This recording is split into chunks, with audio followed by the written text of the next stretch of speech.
ಸವಿತನಿಗೆ ಒಬ್ಬನೇ ಒಬ್ಬ ಮಗ, ಅವನೇ ಅವಿನಾಶ್. ಮಗ ಹುಟ್ಟಿದಾಗಿಂದನೂ ಒಬ್ಬನೇ ಮಗ ಅಂತ ತುಂಬ ಪ್ರೀತಿಯಿಂದ ನೋಡ್ಕೊಂಡಿರ್ತಾಳೆ. ಯಾವತ್ತೂ ಅವನಿಗೆ ಯಾವುದೇ ಕೊರತೆ ಆಗದೆ ಇರೋ ಹಾಗೆ ನೋಡ್ಕೊಳ್ತಾ ಇರ್ತಾಳೆ.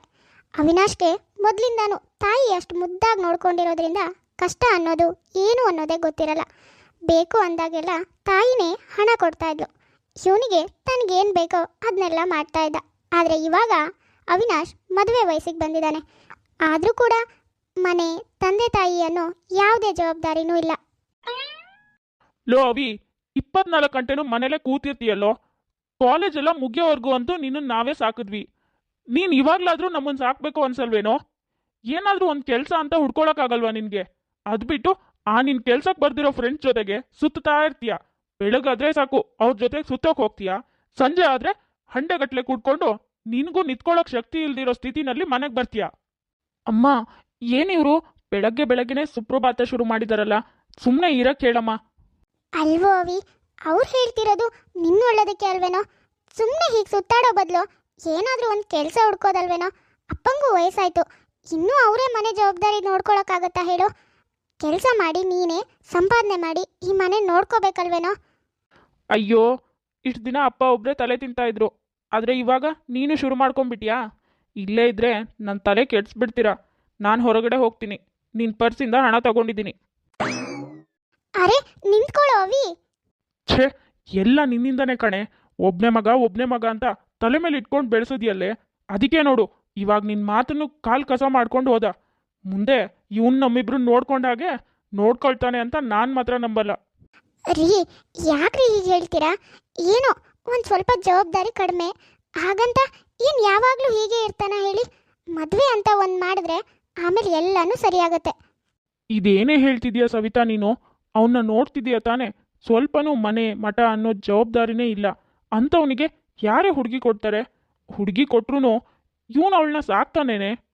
ಅದು ಹಾಗಲ್ಲ ರೀ, ಅವನಿಗೆ ಮದುವೆ ಮಾಡಿದ್ರೆ ಹೇಗೋ ಮನೇಲಿ ಹೆಂಡತಿ ಅಂತ ಒಬ್ಳು ಇರ್ತಾಳೆ, ಅವಳಿಗೆ ಬೇಕಾಗಿರೋದೆಲ್ಲ ತರಲೇಬೇಕಾಗುತ್ತೆ, ತರಬೇಕು ಅನಿಸುತ್ತೆ. ಹೆಂಡತಿ ಆಗಿರೋಳು ಪದೇ ಪದೇ ಅದು ಇದು ಅಂತೆಲ್ಲ ಕೇಳಿದಾಗ ಇವನಿಗೂ ಅನಿಸುತ್ತೆ ನನ್ನ ಹೆಂಡತಿಗೆ ತರಬೇಕು, ಅವಳನ್ನ ಚೆನ್ನಾಗಿ ನೋಡ್ಕೋಬೇಕು ಅಂತೆಲ್ಲ. ಅದಕ್ಕಾದರೂ ಏನಾದರೂ ಒಂದು ಕೆಲಸ ಅಂತ ಮಾಡ್ತಾನೆ, ಸ್ವಲ್ಪ ಜವಾಬ್ದಾರಿನೂ ಬರುತ್ತೆ. ಲೇ ಸವಿತಾ, ಹೆತ್ತೋರು ನಾವು, ನಮಗೆ ₹1 ಸಂಪಾದನೆ ಮಾಡಿ ಏನೂ ತಂದು ಕೊಟ್ಟಿಲ್ಲ, ಇನ್ನು ಅವಳಿಗೆ ತಂದು ಕೊಡ್ತಾನೇನೆ ಅವನು? ನೀನು ಕನ್ಸು ಕಾಣ್ತಾ ಇದೆಯಾ ಅನ್ಸುತ್ತೆ. ಸುಮ್ಮನೆ ಬೇರೆ ಮನೆ ಹೆಣ್ಮಗು ಜೀವನನ ಹಾಳು ಮಾಡೋದು ಬೇಡ ನಾವು. ಅಯ್ಯೋ ಸಾಕು, ಸುಮ್ಮನೆ ಇರ್ರಿ. ಯಾಕ್ರಿ ಹಾಗೆ ಹೇಳ್ತೀರಾ? ಅದು ಎಷ್ಟೋ ಗಂಡ್ಮಕ್ಳು ಮದುವೆ ಆದಮೇಲೆ ಹೆಂಡತಿ ಬಂದಮೇಲೆ ಚೆನ್ನಾಗಿ ಜೀವನ ಮಾಡ್ತಿಲ್ವಾ? ಸಂಸಾರದ ಜವಾಬ್ದಾರಿ ತಗೊಂಡಿಲ್ವಾ? ಸವಿತಾ, ಅವ್ರು ಬೇರೆ ನಿನ್ನ ಮಗ ಬೇರೆ ಕಣೆ. ರೀ, ಏನಾಗಲ್ಲ ರೀ, ಮದುವೆ ಮಾಡಿದ್ರೆ ಬಂದೋಳೆ ಇವನಿಗೆ ಮೂಗ್ ದಾರ ಹಾಕ್ತಾಳೆ, ಅವಾಗ ತೆಪ್ಪಗೆ ಮನೇಲೇ ಬಿದ್ದಿರ್ತಾನೆ. ಹೀಗೆ ಫ್ರೆಂಡ್ಸ್ ಜೊತೆನೂ ಹೋಗಲ್ಲ, ಅವಾಗ ಒಂದು ಜವಾಬ್ದಾರಿನೂ ಬರುತ್ತೆ. ಒಪ್ಕೊಳ್ರಿ, ಮದುವೆ ಮಾಡಿದ್ರೆ ನಮ್ಮ ಮಗನೇ ಸರಿ ಆಗ್ತಾನೆ ಬೇಗ. ಸರಿ, ಏನೋ ಹೇಳ್ತಿದ್ಯಲ್ಲ, ಹಾಗಾದರೂ ಉದ್ಧಾರ ಆಗ್ತಾನ ನೋಡೋಣ. ತಂದೆ ತಾಯಿಗೆ ತಮ್ಮ ಮಗ ಸರಿ ಆಗಬೇಕು ಅಂದರೆ ಮದುವೆ ಮಾಡಬೇಕು ಅನ್ನೋದು ಯಾಕೆ ಅವ್ರ ತಲೆಗೆ ಬರುತ್ತೋ ಗೊತ್ತಿಲ್ಲ. ಪಾಪ ಬೇರೆಯವ್ರ ಮನೆ ಹೆಣ್ಮಕ್ಳನ್ನ ಕರ್ಕೊಂಡು ಬಂದು ಇವ್ರ ಮಗನ ಸರಿ ಮಾಡೋ ಲೆಕ್ಕಾಚಾರದಲ್ಲಿ ಅವ್ರ ಮಗಳ ಜೀವನ ಹಾಳು ಮಾಡಿರ್ತಾರೆ. ಮಗ ಹೀಗೆ ಜವಾಬ್ದಾರಿನೇ ಇಲ್ಲದೆ ಇರೋನು ಅಂತ ಗೊತ್ತಾದರೆ ಯಾರೂ ಅವನಿಗೆ ಹೆಣ್ಣೆ ಕೊಡಲ್ಲ. ಹಾಗಾಗಿ ಹೇಗೋ ಏನೋ ಒಂದು ಹೇಳಿ ಅಂತೂ ಇಂತೂ ಮಗನ ಮದುವೆ ಮಾಡ್ತಾರೆ. ನೋಡು ಮಗನೇ, ಇಷ್ಟು ದಿನ ಏನೋ ಮದುವೆ ಆಗಿರಲಿಲ್ಲ, ಗುಂಡ್ರು ಗೋವಿ ಥರ ಹಾಗೆ ಊರು ಸುತ್ಕೊಂಡಿದ್ದೆ. ಆದರೆ ಇನ್ಮೇಲೆ ಹೆಂಡ್ತಿನ ನೀನೇ ಸಾಕಬೇಕು. ಅಮ್ಮ, ಅದಕ್ಕೆ ನೀನು ಇದೆಯಲ್ಲೇ. ನಾನೇನು ಇಷ್ಟು ಬೇಗ ಮದುವೆ ಆಗ್ತೀನಿ ಅಂತ ಹೇಳಿದ್ನಾ? ನೀನೇ ತಾನೇ ಮದುವೆ ಆಗು ಅಂತ ಒತ್ತಾಯ ಮಾಡಿದ್ದು. ಇವಾಗ ಮದುವೆ ಆಗಿದ್ದೀನಿ, ನೀನು ಮತ್ತೆ ಹೊಸ ರಾಗ ತೆಗಿಬೇಡ ಆಯ್ತಾ? ಲೋ, ಏನೋ ಹೀಗೆ ಹೇಳ್ತಿದ್ಯಾ? ಪಕ್ಕದಲ್ಲಿ ಮಲ್ಗೋದಕ್ಕೆ ನೀನು, ಅವಳನ್ನ ಸಾಕೋದಕ್ಕೆ ನಾವಾ? ನೋಡು, ಇವತ್ತಿಂದ ನಿನಗೆ ₹1 ಕೊಡಲ್ಲ, ಎಲ್ಲ ನೀನೇ ನೋಡ್ಕೊಳ್ಬೇಕು, ಅವಳನ್ನ ನೀನೇ ಸಾಕಬೇಕು. ಅದು ಏನಾದರೂ ಮಾಡ್ಕೊ. ಮದುವೆ ಆಗಿರೋ ಮೊದಲು ಹೊಸ ಜೋಡಿ, ಹಾಗಾಗಿ ಎಲ್ಲನೂ ಚೆನ್ನಾಗೇ ಇರುತ್ತೆ. ಜವಾಬ್ದಾರಿ ಇರೋರಿಗೆ 3 ವರ್ಷ ಆದಮೇಲೆ ಹೆಂಡತಿ ಮೇಲೆ ಇಂಟ್ರೆಸ್ಟ್ ಕಡಿಮೆ ಆಗುತ್ತೆ. ಇನ್ನು ಅವಿನಾಶ್ಗೆ ಮೊದಲೇ ಜವಾಬ್ದಾರಿ ಇಲ್ಲ, ಹಾಗಾಗಿ ಒಂದು ಸ್ವಲ್ಪ ದಿನಕ್ಕೆ ತನ್ನ ಹಳೆ ಅಭ್ಯಾಸನೆಲ್ಲ ಶುರು ಮಾಡ್ತಾನೆ. ರೀ, ಮೊನ್ನೆಯಿಂದ ಹೇಳ್ತಿದ್ದೀನಿ ನನಗೆ ಬಟ್ಟೆ ಯಾವುದು ಸರಿ ಆಗ್ತಿಲ್ಲ ಅಂತ. 1-2 ಜೊತೆ ಬಟ್ಟೆ ತಗೊಂಡು ಬನ್ನಿ ಅಂತ ಅಷ್ಟು ಹೇಳಿದ್ರು ನೀವೇನ್ರಿ? ನನ್ಗೆ ಎಷ್ಟು ಹೇಳಿದ್ರು ಕೇಳಿಸ್ಕೊಂತಾನೆ ಇಲ್ಲ ನನ್ನ ಮಾತನ್ನ. ಅಯ್ಯೋ ಸಾಕು ಸುಮ್ಮನೆ ಇರೆ. ಹೇಳಿದ್ದನ್ನೇ ಹೇಳಬೇಡ. ಯಾವಾಗಲೂ ಅದು ಬೇಕು ಇದು ಬೇಕು ಅಂತ ಹೇಳ್ತಾನೆ ಇರ್ತೀಯ. ನಿನಗೆ ಅವನು ತಂದ್ಕೊಡ್ತಾನೆ.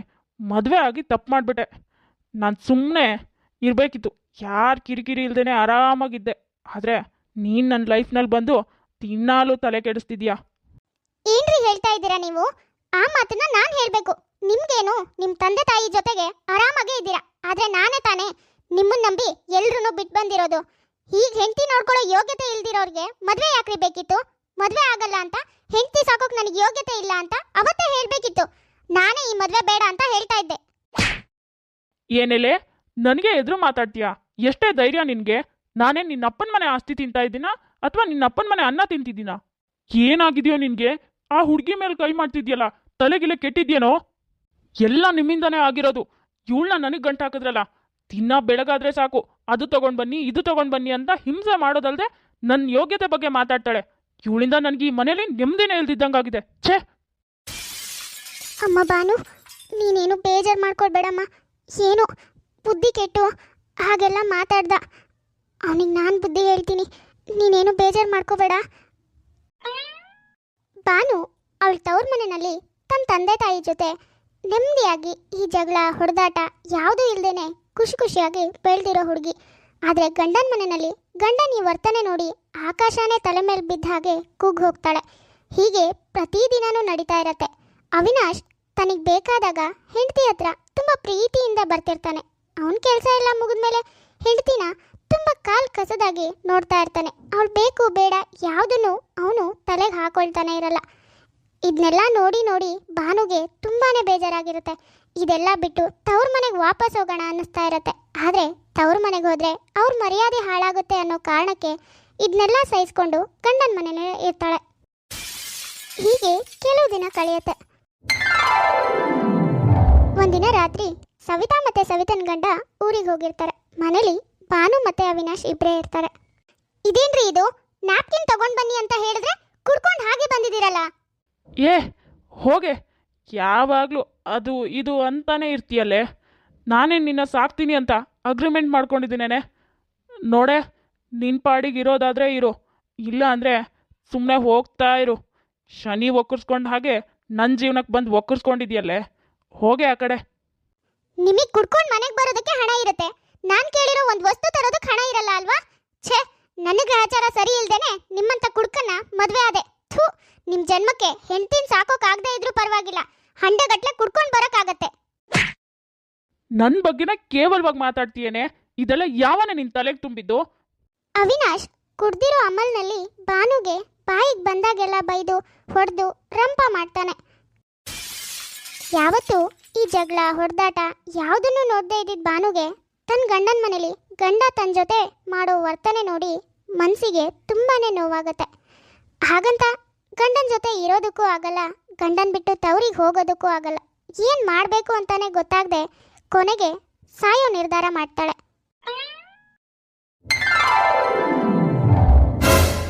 ಅಯ್ಯೋ ರೀ ಬಾನು, ಇದೇನಮ್ಮ, ಇದೇನು ಮಾಡ್ಕೊಂಡೆ? ಕಣ್ಬಿಡಮ್ಮ ಬಾನು, ಯಾಕಮ್ಮ ಏನು ಮಾಡ್ಕೊಂಡೆ? ಏನು ಮಾಡಿದ್ಯೋ ಹಾಳಾದವನೇ? ನಾನು ನಿನಗೆ ಅವಾಗಲೇ ಹೇಳಿದೆ ನಿನ್ನ ಮಗನಿಗೆ ಮದುವೆ ಬೇಡ ಅಂತ. ಆದರೂ ನೀನು ಎಲ್ಲಿ ಕೇಳಿದೆ? ಒಂದು ಹೆಣ್ಮಗಳು ಜೀವನನೇ ಹಾಳು ಮಾಡಿದೆ ನೋಡು. ಬೇಡ ಅಂತ ಹೇಳಿದ್ರೂ ನೋಡಿವಾಗ ಅನ್ಯಾಯವಾಗಿ ನಮ್ಮ ಸೊಸೆನ ನಾವೇ ಕಳ್ಕೊಂಡ್ವಿ. ಇಂಥ ರಾಕ್ಷಸನ ಜೊತೆ ಬದುಕೋದಕ್ಕಾಗ್ದೇನೆ ಅವಳೇ ಪ್ರಾಣ ಕಳ್ಕೊಂಡಿದ್ದಾಳೆ. ಅಯ್ಯೋ ಪಾಪಿ, ನಿನ್ನ ಉದ್ಧಾರ ಮಾಡೋದಕ್ಕೆ ಹೋಗಿ ಒಂದು ಹುಡುಗಿ ಜೀವ ಹೋಗೋದಕ್ಕೆ ಕಾರಣ ಆದ್ವಲ್ಲೋ ನಾವು. ನೀನು ಉದ್ಧಾರ ಆಗಲ್ಲ ಕಣೋ, ಹಾಳಾಗಿ ಹೋಗ್ತೀಯ. ಯಾರೇ ಆದರೂ ಅಷ್ಟೇ, ಅವ್ರವ್ರ ಜೀವನದಲ್ಲಿ ಅವ್ರು ಖುಷಿಯಾಗಿದ್ದಾಗ ಮಾತ್ರ ನಾವಿನ್ನೂ ಬದುಕಬೇಕು ಅನ್ನೋ ಫೀಲ್ ಬರುತ್ತೆ. ಆದರೆ ಭಾನುಗೆ ನೆಮ್ಮದಿ ಅನ್ನೋದೇ ಇರಲ್ಲ. ಮನಸ್ಸಲ್ಲೇ ಕುಗ್ಗಿ ಕುಗ್ಗಿ ಸಾಯೋ ನಿರ್ಧಾರ ಮಾಡ್ತಾಳೆ. ಸಾಯೋ ನಿರ್ಧಾರ ಮಾಡಿ ತನ್ನ ಪ್ರಾಣನ ತಾನೇ ಕಳ್ಕೊತಾಳೆ. ನಾನು ಹೇಳೋದಿಷ್ಟೇ, ನಿಮ್ಮ ಮಗನಿಗೆ ಜವಾಬ್ದಾರಿ ಇಲ್ಲ, ಕುಡಿತಾನೆ, ಅವನಿಗೆ ಯಾವುದೇ ಒಳ್ಳೆ ಅಭ್ಯಾಸ ಇಲ್ಲ ಅನ್ನೋದು ಎಲ್ಲ ಪ್ರತಿಯೊಂದು ವಿಷಯನೂ ನಿಮಗೆ ಗೊತ್ತಿರತ್ತೆ. ಅದು ಗೊತ್ತಿದ್ದು ಅವನ್ನ ಸರಿ ಮಾಡಬೇಕು ಅಂತ ಏನೇನೋ ಸುಳ್ಳು ಹೇಳಿ ಮದುವೆ ಮಾಡ್ತೀರಾ.